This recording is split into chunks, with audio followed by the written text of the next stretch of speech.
Para las familias que sufren, los ideales de esperanza, oportunidades, soluciones y una vida diferente algunas veces se ven muy lejos de la realidad. Levanta propone una solución alternativa a lo que hasta hoy se ha oído con relación a la familia, matrimonio e hijos azotados por la violencia doméstica. Hoy proponemos un camino más alto, uno que levanta a los caídos y oprimidos, dando voz a quienes no la tienen. Y ahora con ustedes, Levanta. Saludos, mi hermano. Saludos. Qué gusto verte una semana más. Así es, muchísimo gusto. Bien, y seguimos con el programa número 8. Seguimos, sí. La semana pasada pudimos conversar un poco sobre los conceptos de familia nuclear y familia de la fe. El objetivo es llegar a ser una familia de fe. Correcto. Para poder tener allí el fundamento, para poder recibir, para poder vivir el fundamento justamente de la fe, que es lo que Dios ha dicho.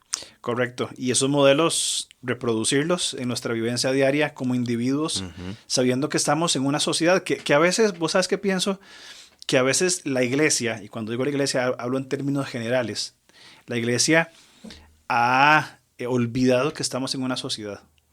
Sí. Y que hemos olvidado, al menos voy a ser muy honesto, en parte de mi formación, llamémosle cristiana, hubo un momento donde había cierta influencia, cierta tendencia a espiritualizar todas las cosas, donde todo es espiritual, donde la sociedad está podrida, donde el mundo no sirve para nada, donde mis ideales son máximos y supremos, ¿verdad? Algo así como un tipo de lavamiento de cerebro, ¿verdad? Donde las vocaciones no son parte del llamado espiritual en ese sentido. No, las vocaciones, había una diferenciación muy evidente entre un supuesto llamado al ministerio tiempo completo y las vocaciones, ¿verdad? Que es decir, si vos sos un contador, por ejemplo, no sos una persona que está cumpliendo tu vida espiritual. Claro. Hasta en tanto tengas un servicio en la iglesia. Exactamente, y ahí vas a ver verdaderamente quién sos y, bueno, en fin, ¿verdad?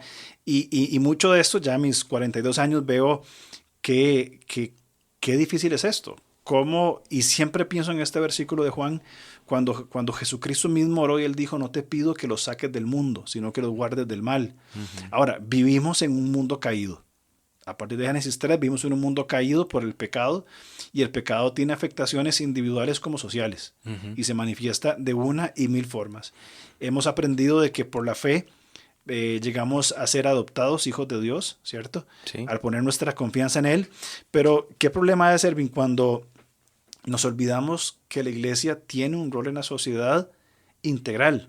Partamos de los valores, como hablábamos la semana pasada, de la integración de la familia nuclear a la familia de la fe.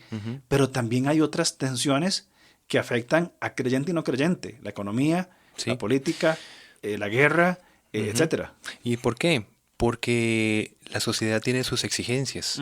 Independientemente de que nosotros conformemos ya una familia de la fe, vivimos, como bien estás diciendo, pues en una sociedad, en nuestra temporalidad, pero esa sociedad tiene exigencias las cuales nosotros tenemos que adaptarnos para pues el funcionamiento cotidiano de cubrir nuestras necesidades. Y por ahí es el tema de hoy, ¿verdad? Que como lo estás presentando, esa vinculación entre lo que es fidelidad y adaptabilidad. Vos mencionaste y hemos conversado anteriormente sobre y lo que llamamos el modelo bíblico Daniel, un modelo de adaptabilidad basado en la fidelidad para comprender cómo procesar las tensiones que la sociedad nos presenta y cómo seguir siendo luz, y para caer en nuestro punto de interés y concreto, cómo estas tensiones, hablemosle y pongamos un caso, hablemos de, por ejemplo, economía, ¿cierto? ¿Cuánta incidencia tiene la inestabilidad económica en los casos de violencia doméstica? Claro. ¿Cuánta incidencia tiene la economía o las finanzas en los divorcios? Sí. Es de las primeras. Si no me equivoco, el último estadística que leí, la segunda razón de divorcio en Costa Rica, que es el 50% de los que se casan, es las finanzas, solamente antecedido por la infidelidad. Estás poniendo el marco del polo de la falta de adaptabilidad, que es justamente lo que estamos hablando. Porque si no nos adaptamos a las exigencias de mercado, tenemos que decirlo así, a las exigencias laborales, pues simplemente vamos a ser desestimados en ese sentido. Ahora, esto produce violencia en todo género, en todo sentido, perdón. Pero también se puede dar el caso de una persona que tiene grandes estándares de adaptabilidad para las exigencias laborales, pero por una falta de fidelidad de vivir su compromiso cristiano, igual va a producir violencia intrafamiliar. Los mismos problemas de una persona que no se pudo adaptar, ¿verdad? Son los mismos problemas de una persona adaptada, pero que falla en su fidelidad. Por eso es que no podemos desvincular lo que es fidelidad y adaptabilidad. Vos hablabas sobre un modelo bíblico, ¿cierto? ¿Cierto? Basado en la persona de Daniel, el profeta. ¿Sí? ¿Cuál es ese modelo bíblico que vos propones? Mira, sabemos muy bien que Nabucodonosor, servir al palacio del rey, pues era en ese momento el imperio dominante que prevalecía sobre los otros, era el imperio conquistador, y se necesitaba servir, pero para esto se necesitaba estar idóneo para servir al palacio del rey. Ahora, Daniel junto con otros jóvenes fueron escogidos para ese servicio. Ahora, ¿por qué? Porque Daniel primero era un hombre de Dios. Y eso lo vemos en Daniel capítulo 1, versículo 8. Cuando dice, y Daniel propuso en su corazón no contaminarse con la porción de la comida del rey. Allí vemos su fidelidad. Correcto. Por otro lado, Daniel era idóneo para estar al servicio de las exigencias de ese imperio, las exigencias del rey, ¿verdad? ¿Por qué? Por su instrucción y por su preparación previas. Estamos hablando de una capacidad intelectual de Daniel. Sí, porque era, mira, él estaba preparado en letras, en sabiduría, en todo, ¿verdad? Dice el versículo 4, enseñados en toda sabiduría, sabios en ciencia, o sea, en conocimiento, y de buen entendimiento, e idóneos para estar en el palacio del rey, y que les enseñase las letras y la lengua de los caldeos. O sea, que se adaptaban a las exigencias del mercado, pongámosle Claro. a nuestros tiempos, ¿verdad? Entonces, esto le permitió a Daniel poder integrarse a las exigencias de su entorno, de su contexto histórico. Pero por eso es que rescatamos el punto. Hoy se lucha por salir de las situaciones familiares por una idoneidad para poderse adaptar a las exigencias de mercado. Por eso es que estudiamos, nos preparamos, llevamos a nuestros hijos a una preparación, que eso sería lo ideal. ¿Por qué? Porque lo otro es, como estábamos diciendo antes, bueno, ya fuimos alcanzados por el Evangelio, vamos a esperar que Cristo venga y aquí vamos a celebrar todo progreso y desarrollo social porque esto se va a terminar de la noche a la mañana y bueno, vamos a descansar en eso, esperamos que el Señor nos provea en todas nuestras circunstancias, yo voy a quedar aquí en fidelidad. En cuatro paredes sin hacer nada. Sin hacer nada. Aquí dentro de la familia. Luego vienen los problemas, viene el problema de la fe, donde empezamos a decir, bueno, ¿dónde está Dios? Dios no me responde, Dios no resuelve, pero no nos damos cuenta que nos capacitó en sabiduría, en inteligencia, para que nos podamos adaptar a las exigencias del mercado, pero sin descuidar la fidelidad. Es importante y es claro que Dios puede usar a cualquier persona. Y comúnmente, y creo que correctamente se dice que Dios no llama al capacitado, pero capacita al llamado. Es una expresión. Sin embargo, pensando un poco más allá, Dios tiene y quiere usar los recursos, llamémosles intelectuales, recursos, pongámoslo en términos sencillos. Dios usa la inteligencia de una persona, su capacidad de pensar, de organizar, de ir más allá, llamémosle una persona inteligente más que el promedio, ¿verdad? ¿Cómo Dios lo puede usar? Inclusive sus otras habilidades aprendidas, Dios puede usar. Entonces Dios también llama al capacitado con los dones que le ha dado, como la inteligencia, la sabiduría y lo que ha podido aprender. Es bueno porque vos sabés que las palabras o las ideas que transmiten las palabras pues son muchas, ¿verdad? Sí. Ya. Entonces, Son amplias. Son amplias. Cuando hablamos de inteligencia, bien podríamos hablarlo desde un concepto intelectual. Bueno, una persona es más inteligente que otra, es decir, que puede reaccionar mejor ante los datos que recibe. Pero hay otra inteligencia que la Biblia señala, que es esa propiedad para poder aplicar lo que la palabra dice. Sabiduría. Exacto. Con la sabiduría Dios nos permite, porque la sabiduría viene de lo alto, según Santiago, por la sabiduría Dios nos permite identificar lo que Dios quiere decirnos. Y con la inteligencia nosotros aplicamos eso que entendimos a nuestra particularidad. Entonces, pues es bueno que pensemos también en este tipo de inteligencia, aplicar los principios bíblicos, y eso es lo que nos vincula con el concepto de fidelidad. Ok. ¿Cómo entonces podemos ver en Daniel, y ya mencionaste un poco sobre la adaptabilidad, cómo Daniel, y también mencionaste un poco la fidelidad en el versículo 8, ¿qué más nos presenta Daniel en ese modelo de adaptabilidad basado en la fidelidad? Sí, el modelo, como hemos venido diciendo, le permitió, ese modelo integral en la persona de Daniel, le permitió hacer frente ante la situación que vivían. Mira, el contexto es que simplemente no había opción allí. Sí. Era un pueblo que había sido conquistado, no habían más opciones. Pero tuvo el privilegio de estar sirviendo en el palacio del rey por su adaptabilidad, por su preparación, por su instrucción. Esto nos lleva puntualmente a las familias. Bueno, ¿cómo salir en medio de las situaciones y exigencias sociales, procurando la adaptabilidad de los miembros?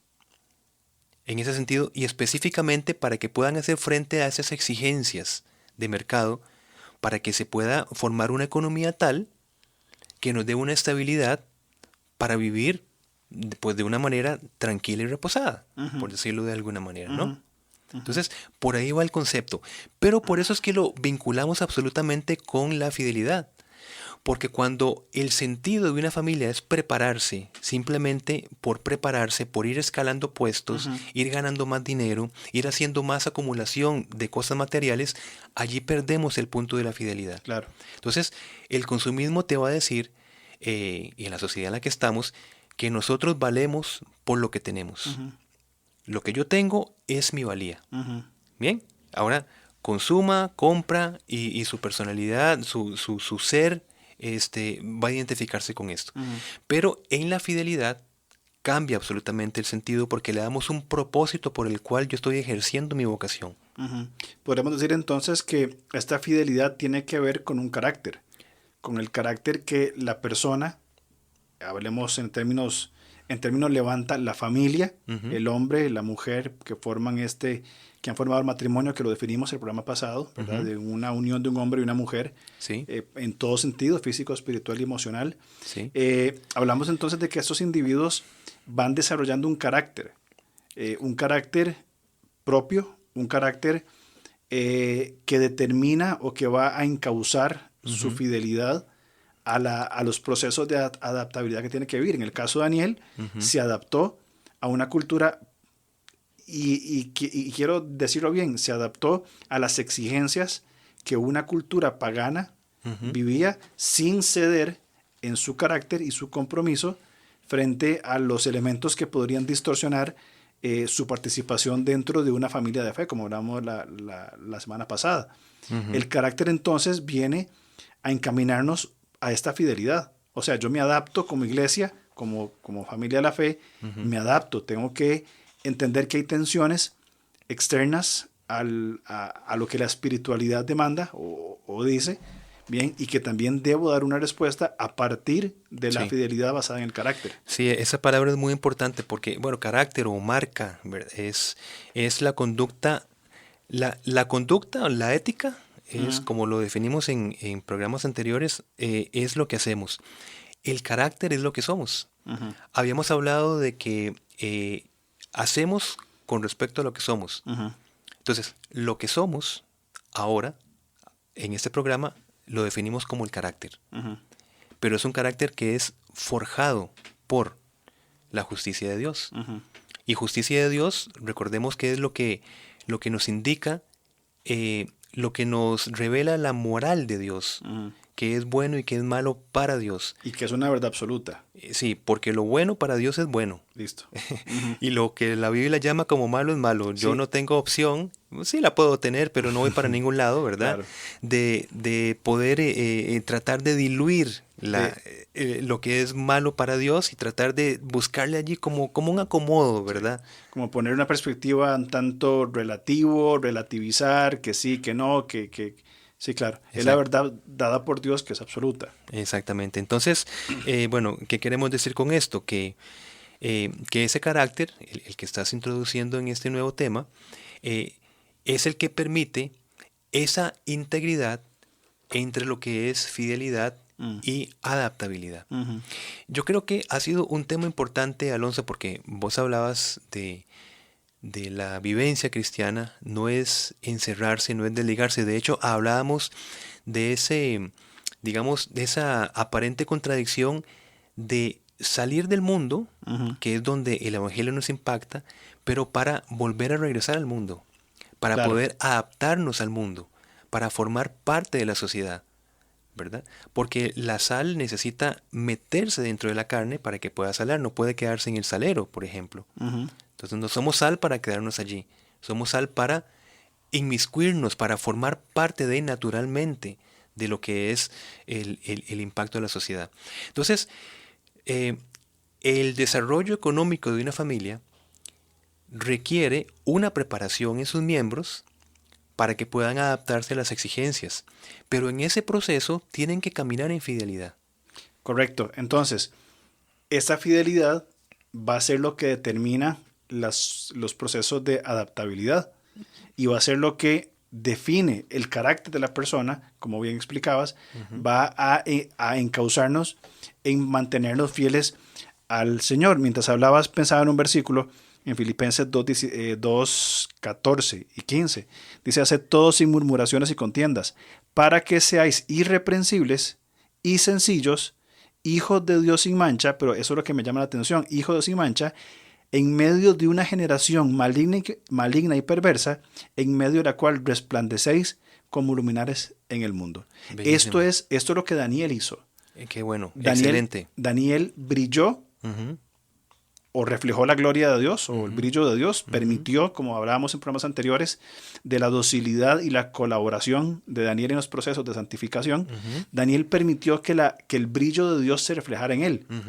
Caminó siendo luz toda su vida, aún en una generación, como lo cita Reina Valera, maligna y perversa, a tal punto que cuando los sátrapas quisieron acusarle y le implantaron, le armaron toda una escena falsa, él siguió haciendo lo que su carácter íntegro y su fidelidad decían voy a hacer. No modifico mi carácter por presiones externas como la opresión de un grupo de sátrapas que diferían con Daniel, que tenían envidia de Daniel, por lo que el carácter esencial de Daniel era.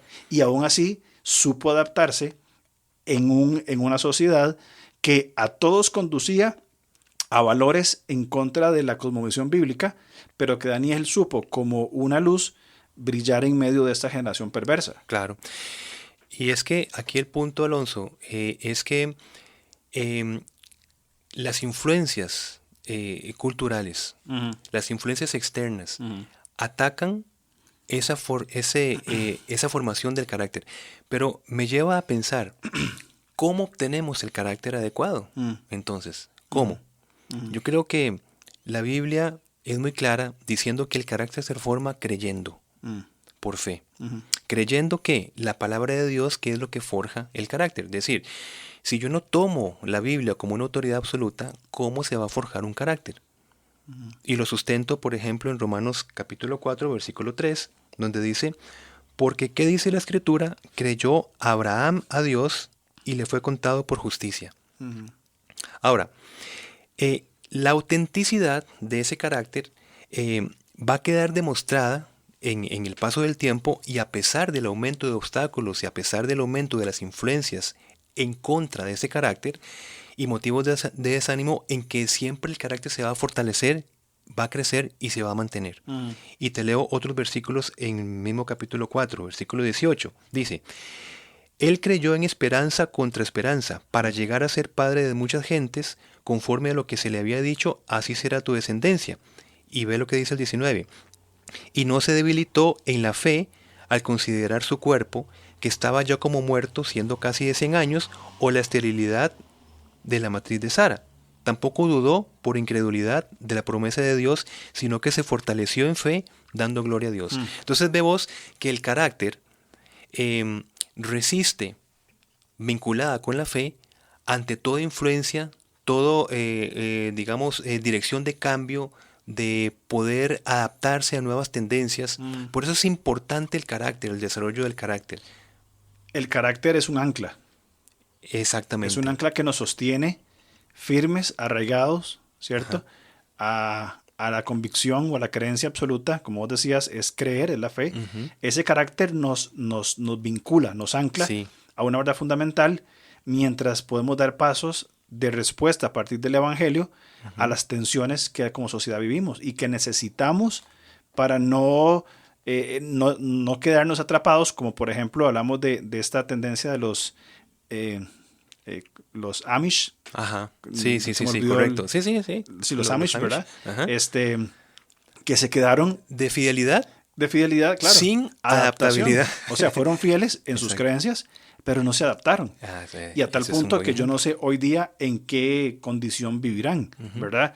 Y vamos a otro aspecto donde algunos que se adaptaron muy fácilmente, pero cedieron a todas sus convicciones y se adaptaron al mundo y cayeron en lo que Romanos capítulo 12 nos dice de no transformarnos, ¿verdad? Correcto. O no andar conforme al mundo. Sí. Entonces, qué importante lo que vos sugerís a partir del modelo, Daniel, cómo necesitamos proceder en modelos de adaptabilidad con el ancla de la fidelidad. Exacto. Y qué importante es también ante los modelos erróneos de masculinidad. En programas anteriores hablamos sobre el hombre violento, el hombre pusilánime, cobarde, incompetente. Que desatiende. Que ambos desatienden su rol dentro de la sociedad y aún dentro de la familia, que los convierte, y en nuestro caso de interés, los convierte en hombres violentos. Y que surge ahí, por ejemplo, hijos rebeldes. Surgen ideales feministas, como lo dijimos anteriormente, el feminismo no nace de la mujer, sino nace del papel inoperante del inoperante, corrupto del hombre. Es interesante, veía una película un día de esos con mi hija, y nos dimos cuenta de algo y lo comentábamos. Mi hija tiene un alma ochentera, no sé por qué, pero su moda de vestir, su música, todo es de los 80s. Y vimos una película donde está la típica tensión entre los papás rectos, correctos, ¿verdad? Formales, la forma de hablar, de vestir, y su hijo, ¿verdad? Que se hizo hippie. Esa generación, ¿verdad? Digamos, los padres de los hippies. Sí. Y mi hija se quedó pensando y me dice: papi, ¿será que los hippies respondieron así por la rigidez? Y no usó la palabra, ¿verdad? Yo le agrego la inadaptabilidad a lo que era el pensamiento de ese entonces. Claro. Los hippies fueron una respuesta, otra vez, ineficiente. Una liberación sexual de los 60s, 70s. Por la reprensión, por la imposición que se hizo previamente. Exacto. Luego, en la adaptabilidad de nuestra sociedad como la iglesia hoy se adapta, por ejemplo, en medio de una pandemia, nos adaptamos a tener el servicio en línea. Hace un año jamás hubiéramos dicho, o se me hubiera ocurrido, hermanos, mañana conectes a Zoom, que hubiera sido prácticamente una herejía y probablemente me hubieran despedido. Ahora, la iglesia se adaptó a una condición sanitaria de la sociedad para seguir haciendo la obra. La obra persiste, la unidad del cuerpo persiste, los modelos bíblicos persisten, anclados en la fidelidad a la verdad de Dios y adaptados a una condición temporal. Quizá el próximo año ya no usemos más Zoom. Y Zoom pasó al olvido. Pero la iglesia se va a volver a adaptar a la nueva realidad, a las mascarillas, por ejemplo. Sí, pero aquí en el proceso, mira, podemos crecer tecnológicamente, podemos tener recursos, podemos tener de todo lo que queramos, ¿verdad? Pero aquí el problema es cuando la iglesia tiene una gran adaptabilidad a las exigencias generacionales para que el mensaje se vea bonito, para que se escuche bonito, ¿verdad? Para que tenga lindos colores, pero ¿de qué sirve todo eso si se falla en la fidelidad del mensaje? Entonces, ¿con qué se están nutriendo las familias? Exactamente. Hablamos entonces de presentar la verdad fundamental de la eternidad, el mensaje bíblico tal como es, entendiendo el mundo en que vivimos. Me gusta me gusta aplicar las escrituras y siempre me hago la pregunta, ¿cómo vivo yo esta realidad, esta verdad, este principio bíblico en una sociedad costarricense del siglo XXI? Hoy me lo pregunto cuando preparo los mensajes, ¿cómo lo aplico esto en medio de una pandemia que afecta a todo el mundo? Exactamente. ¿Cierto? La verdad fundamental, los fundamentos teológicos no cambian. Exacto. Son inamovibles y eso es lo que nutre. Y hay muchos que estarán en contra de la palabra teología, ¿verdad? Sí. Pero teología no es conceptos filosóficos o abstractos. No. Es la verdad revelada a Dios de su carácter y las doctrinas medulares de la palabra de Dios, que se entienden, se interpretan a la luz misma de la Biblia, pero que se aplican, y eso hablamos de fidelidad, pero que se aplican en las formas de abordamiento necesario en medio de una sociedad, como Filipenses decía, una sociedad o una generación maligna y perversa.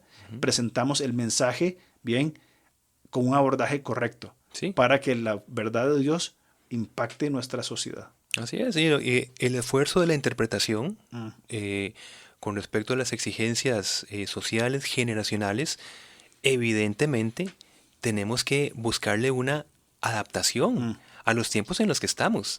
Bueno, tanto es así que las diferentes versiones de la Biblia van cambiando sus palabras. O sea, usted lee una Biblia de hace muchos años atrás 60. Y posiblemente no vas a entender muchas palabras. Claro. Por eso vienen las versiones dinámicas, para adaptarlas, pero no se pierde la fidelidad del mensaje. Es decir, el pecado será pecado, no importa las generaciones que pasen y como la queramos adaptar. El pecado es pecado. El gran problema es que algunas traducciones no van a decir pecado, van a decir error o fallo. Entonces, la adaptabilidad fue incorrecta, porque está cambiando. La fidelidad. Perdón, correcto. La fidelidad se perdió. Se adaptaron, según ellos, muy libremente. A costa de la fidelidad. Correcto, entonces ya no dice pecado, dice un errorcillo, en vez de pecado como es el fundamento teológico. Pero es que el humanismo eso es lo que está rechazando ahora. No se puede hablar de pecado. No nos y no les gusta. Exactamente. Claro, por supuesto que sí. Y Jesucristo vino a morir no por nuestra maldad, en actos. Vino a morir por nuestro pecado que produce esos actos de maldad. Correcto. Entonces entendemos de que como iglesia tenemos que, basados en la fidelidad a las verdades de Dios, en un modelo de masculinidad y feminidad bíblico, en un modelo de familia nuclear que se incorpora a una familia de la fe para importar esos modelos y valores. Estamos hablando del programa anterior. Hablamos de que esa fidelidad a estos modelos nos lleva a la adaptabilidad de entender de que la iglesia, hoy día, en el siglo XXI, en la sociedad costarricense, necesita comenzar ya a tratar temas que afectan a la sociedad, como por ejemplo, en nuestro caso, la violencia doméstica. Exactamente. ¿Puede una mujer agredida encontrar un lugar seguro en nuestras iglesias hoy? Si una mujer que ha sido golpeada una y otra vez, que su vida corre peligro de muerte, puede venir a nuestra iglesia, la iglesia del lugar, puede ir a otra iglesia y decir, encontré un lugar seguro. Creo que como iglesias necesitamos, y como creyentes y familia de la fe, necesitamos hacer de nuestra familia el lugar más seguro para una mujer que sufre, darle la atención inmediata y el tratamiento continuo, como así también estar preparados para poder ministrar a hombres que tienen la intención, pero no saben cómo salir de patrones y círculos de violencia que los oprimen y que están destruyendo no solamente nuestra sociedad y los modelos bíblicos de la familia, sino que están destruyendo el propósito fundamental del ser humano en esa sociedad. O sea, necesitamos una hermenéutica que se adapte a las necesidades que tenemos hoy, evidentemente, en la sociedad. Porque cuando no hay una adaptabilidad hermenéutica de interpretación, que es lo que dice la Biblia, es cuando se empiezan a tomar otros recursos, se levantan otros modelos, se escuchan otras propuestas, ¿verdad? Y ahí está el punto. No es que no están en la Biblia. Lo que pasa es que la iglesia necesita adaptarlas a las exigencias de la sociedad. La verdad fundamental, incambiable, inmutable, adaptadas al abordaje correcto de la necesidad de la sociedad. Bueno, pues en este programa vimos dos conceptos, adaptabilidad, fidelidad, en cuanto a cómo salir la familia de situaciones económicas específicamente, ¿no? Y luego lo llevamos a un campo más amplio, proponiendo una hermenéutica que alcancen estos dos modelos, adaptabilidad, pero siempre en fidelidad. Y vamos a conversar en programas futuros sobre cómo la iglesia entonces va a tomar esta adaptabilidad para llegar a familias que sufren violencia doméstica. Correcto. A partir de la verdad escritural. Exacto. Mi hermano, un gusto verte como siempre. Igualmente. Estamos para la próxima semana y gracias a todos por estar con nosotros. Gracias. Un saludo, un abrazo. Saludos.